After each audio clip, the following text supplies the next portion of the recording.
नए साल से पहले पाकिस्तान कुछ बड़ा करने की फिराक में है। इसीलिए एलओसी और इंटरनेशनल बॉर्डर पर पाकिस्तानी सेना और आईएसआई एक्टिव हो गए हैं ताकि लॉन्च पैड्स में बैठे आतंकवादियों को जल्द से जल्द हिंदुस्तान में घुसपैठ करा सके और इन्हीं आत्मघाती ब्रिगेड के जरिए भारत में दहशतगर्दी फैला सके। खुफिया एजेंसियों को जो इनपुट मिला है उसके मुताबिक 200 से ज्यादा आतंकी घुसपैठ की फिराक में बैठे हैं, लेकिन बॉर्डर पार बैठे इन 200 दुश्मनों के खात्मे का ब्लूप्रिंट तैयार हो चुका है। जानते हैं कैसे? स्ट्राइक 3.0 के जरिए देखिए इस रिपोर्ट। बॉर्डर पार 200 आतंकी डेरा डाले हुए हैं। किसी भी वक्त ये दहशतगर्द चोर रास्ते से हिंदुस्तान में दाखिल हो सकते हैं। बर्फबारी और कोहरे की आड़ में घुसपैठ वाली साजिश को अंजाम दे सकते हैं।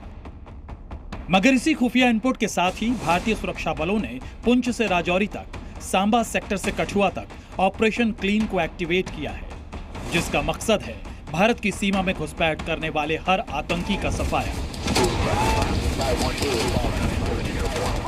भारतीय सेना से भिड़ने की जुर्रत न जुटा पाने वाला पाकिस्तान फिर से खौफनाक आतंकी साजिशों में जुट गया है और इस आतंकी साजिश को अंजाम देने का जिम्मा पाकिस्तानी सेना और उसकी खुफिया एजेंसी आईएसआई के पास है। दरअसल पाक फौज और आईएसआई ने आतंकी संगठनों के साथ मिलकर पीओके में मौजूद अपने लॉन्चिंग पैड्स को एक्टिवेट कर दिया है। आपको बता दें कि पीओके में आतंकियों के 37 लॉन्च पैड और 17 ट्रेनिंग कैंप सक्रिय हैं। इन लॉन्च पैड्स और कैंप्स में करीब 150 से 200 आतंकी मौजूद हैं।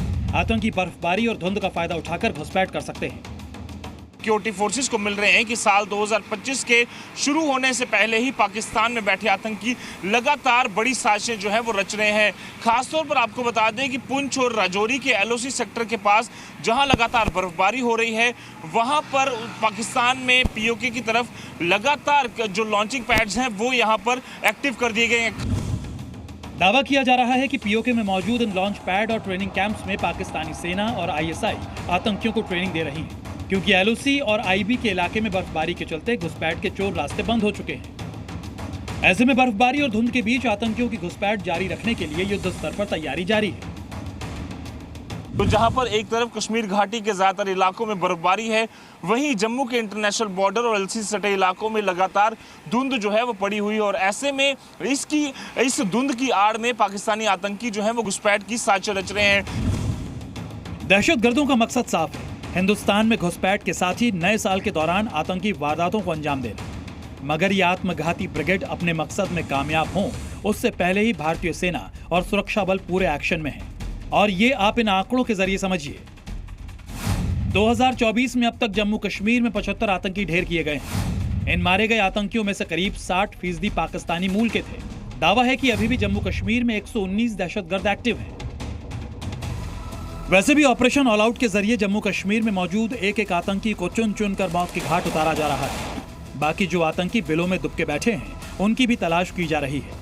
मगर इसी बीच इस बात की भी संभावना बढ़ गई है कि सरहद पार बैठे 200 दहशतगर्दों के खात्मे के लिए भारतीय सेना स्ट्राइक 3.0 का भी आगाज कर सकती है। मतलब पाकिस्तान में घुसकर आतंकियों का दी एंड। मतलब ये कि पाकिस्तानी सेना और आईएसआई ने आतंकी संगठनों के साथ मिलकर जो साठगांठ की है, बॉर्डर पार खूनी ब्रिगेड के लॉन्चिंग पैड को एक्टिव किया है, उन्हीं लॉन्च पैड और ट्रेनिंग कैंप्स को भारतीय सेना सर्जिकल स्ट्राइक के जरिए नेस्तनाबूद करेगी। पीओके में ही दहशतगर्दों की कब्रगाह बनाएगी। जम्मू से रजत बोहरा के साथ ब्यूरो रिपोर्ट, जी मीडिया।